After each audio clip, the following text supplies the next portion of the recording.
Leela's Friend, written by R.K. Narayan, and this is the first chapter of Class 11 West Bengal Board. And इससे भी पहले मैंने बहुत सारी वीडियोस बना के रखी है क्लास 11 एंड क्लास 12 की वेस्ट बंगाल बोर्ड से रिलेटेड। अगर आपने नहीं देखा है then please go and visit my playlist, आपको वहाँ पर बहुत सारी वीडियोस मिल जाएगी। तो चलिए हम इस स्टोरी को शुरू करते हैं। And this is really a very wonderful and very authentic story which states about the classes, friendship, trust, prejudice and exploitation। कैसे एक रेसिज्म होता था, बिकॉज कौन लो क्लास से बिलोंग करता है, कौन अपर क्लास से बिलोंग करता है, इस बेस पर लोगों को आका जाता था और आज भी ऑफकोर्स होता है ये। तो इसी से रिलेटेड ये स्टोरी है। आर के नारायण बहुत ही ब्यूटीफुली अपने इमोशंस को डिपिक्ट करते हैं। तो चलिए हम इसे शुरू करते हैं। And even before starting, hello everyone, welcome back again and this is Aarti Sharma, you are watching study table. चलिए हम बिना देरी के इसको शुरू करते हैं। देखिए ये जो स्टोरी है ये लिखा है रसीपुरम कृष्ण स्वामी अय्यर नारायण स्वामी, जिनको कि शॉर्ट में इनका एब्रीवेशन नेम है आर के नारायण। ओके, 1906 में इनका बर्थ प्लेस एंड 2001 इनका लास्ट ईयर ऑफ लाइफ रहा। एंड ये one of the most widely read Indian writers है इन इंग्लिश। इट मीन्स ये है बाय बर्थ इंडियन, बट ये इंग्लिश में भी लिखते हैं, तो ये इंडियन राइटर्स इन इंग्लिश कहलाते हैं। इनके अगर फेमस वर्क्स की बात करें तो स्वामी एंड फ्रेंड्स, जो कि 1935 में पब्लिश हुई थी, the English teacher, the guide, और इसके अलावा इन्होंने बहुत सारे नॉवेल्स वगैरह लिखे हैं। उसमें भी बहुत वर्सटाइल है। वर्सटाइल क्या होता है? जब आप मल्टी टैलेंटेड होते हो तो एसेज लिखना, शॉर्ट स्टोरीज लिखना, मेमोयर्स एंड ट्रैवल बुक्स लिखना, ये सब भी इनकी हैबिट रही है। और ये बहुत ही अच्छे राइटर है। इनकी राइटिंग्स रियली बहुत क्वालिटी वाली होती है। Okay, Leela's friend is taken from R के Narayan popular short story collection the Malgudi days. आज जो हम आर के नारायण की स्टोरी पढ़ने वाले हैं, लीलाज फ्रेंड, ये इनकी लिखी हुई short story collection Malgudi days से बिलोंग करती है। ये जो स्टोरी है ये एक्सप्लोर करती है interaction between different social classes. Different social classes क्या हो जाएगा? जो मैंने पहले कहा था कि कोई अपर क्लास से बिलोंग करता है, कोई लोअर क्लास से, उनके बीच में अगर फ्रेंडशिप हो, ट्रस्ट, प्रेजुडिस मीन्स क्या होता है? जो हम अपने मन में सोच लेते हैं पहले से ही किसी के बारे में, चाहे हमारी वो भावना गलत ही क्यों ना हो, बस उसे देखा और एक अजम्पशन कर लिया, उसे हम प्रेजुडिस बोलेंगे। एंड एक्सप्लॉयटेशन क्या होता है कि कैसे किसी का शोषण हो रहा है। ओके, तो ये सारी चीज़ें हमें इस स्टोरी में मिलेगी। देखिए सिद्धा यहाँ पर एक सर्वेंट का नाम है और मिस्टर शिवशंकर जो है वो ऑनर है। ओके, तो सिद्धा जो है वो एक कुछ टाइम के लिए गेट के पास खड़ा रहता है और उसी समय मिस्टर शिवशंकर जो है वो बाहर निकलते हैं और उन्हें एक सर्वेंट चाहिए होता है घर के लिए। तो वो बस सोच ही रहे थे, brooding over the servant problem, कि सर्वेंट का ये जो प्रॉब्लम है इसे कैसे सॉर्ट आउट किया जाए। इतने में ही सिद्धा मिल जाता है उनको गेट पर। तो ये पूछते हैं, सिद्धा पूछता है उनसे, sir do you want a servant, क्या आपको कोई सर्वेंट चाहिए? तो शिवशंकर बोलते हैं कम इन, उसको भीतर बुला लेते हैं। और उसके बाद देखो क्या करते हैं कि इसको स्क्रूटिनी करते। स्क्रूटिनी क्या होता है? ऊपर से नीचे तक ऑब्जर्व करना। और अपने आप में ये अपने आप से बोलते हैं, doesn't seem to be a bad sort at any rate, the fellow looks tidy. अपने मन में सोचते हैं कि ये तो देखने में तो ठीक ठाक ही लग रहा है और ये जो है ना एकदम साफ़ सुथरा भी है, तो बाकियों के कंपैरिजन में तो ये ठीक है। एंड उसके बाद पूछते हैं तुम पहले कहाँ काम किए हो? दैन सिद्धा रिप्लाई करता है इन अ बंगलो देयर, और उसके बाद अपने हाथ से कुछ वेग इंडिकेशन देता है, ठीक है, डॉक्टर्स के हाउस की तरफ। वेग क्या होता है? अनक्लियर, जो कि पूरी तरीके से क्लियर नहीं रहता है। तो वो पूछते हैं उसका नाम क्या है जहाँ पर तुम काम करते थे? तो वो बोलते हैं आई डोंट नो मास्टर, मुझे नहीं पता कि उसका नाम क्या है, वो मार्केट के पास रहता था। Then Shivshankar ask that why did they send you away, उन्होंने तुम्हें क्यों भेज दिया या फिर उन्होंने तुम्हें क्यों छोड़ दिया? तो ये क्या बोलता है कि वो एक्चुअली टाउन ही छोड़ दिए हैं, इसीलिए मैं भी अब काम की तलाश में हूँ। Mister Shivshankar was unable to make up his mind. अब मिस्टर शिवशंकर डिसाइड नहीं कर पा रहे थे क्या करना चाहिए क्या नहीं करना चाहिए, इसलिए अपनी वाइफ को बुला लेते हैं। उसके बाद देखिए उसकी वाइफ आती है एंड सिद्धा को देखती है और वो क्या बोलती है, he doesn't seem to me worse than the others we have had.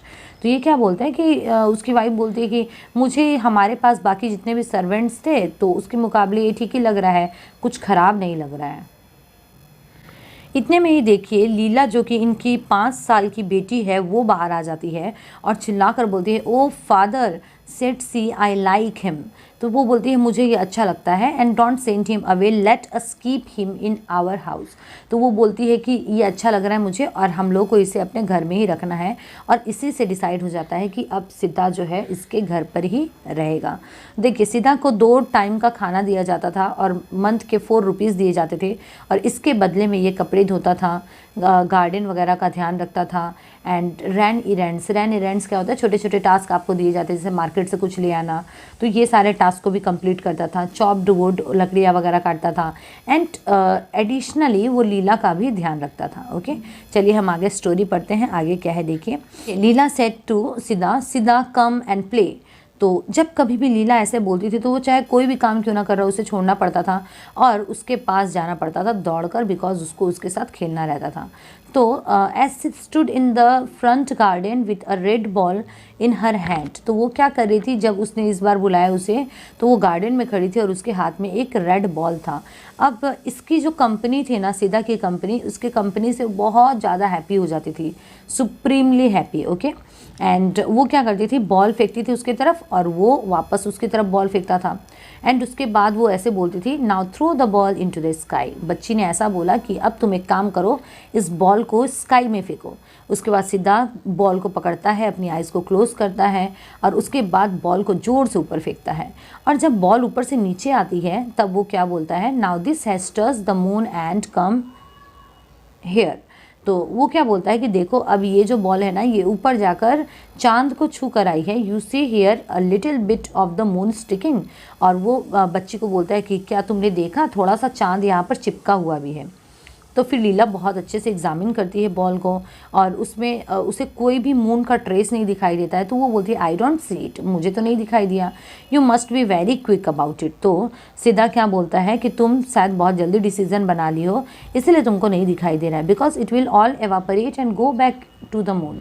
तो वो क्या बोलता है कि इसमें जितना भी मून लगा हुआ है ना, वो एवापोरेट हो जाएगा, मतलब वेपर बन जाएगा और वापस मून में चला जाएगा। नाउ हरी अप, और उसके बाद बोलता है जल्दी करो नहीं तो तुम्हें दिखाई भी नहीं देगा।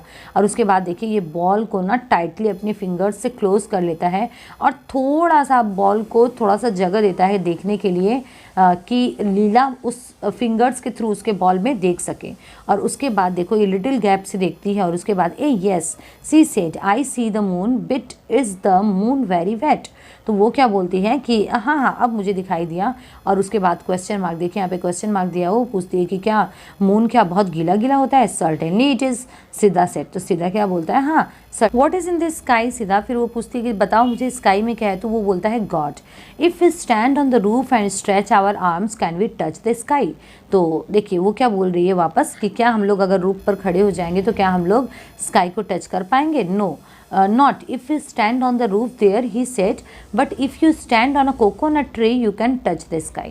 तो सीधा रिप्लाई करता है कि नहीं, रूफ पर खड़े होकर हम लोग स्काई को टच नहीं कर सकते, लेकिन अगर तुम कोकोनट ट्री के ऊपर खड़े हो जाओ तब तुम उसको टच कर सकती हो।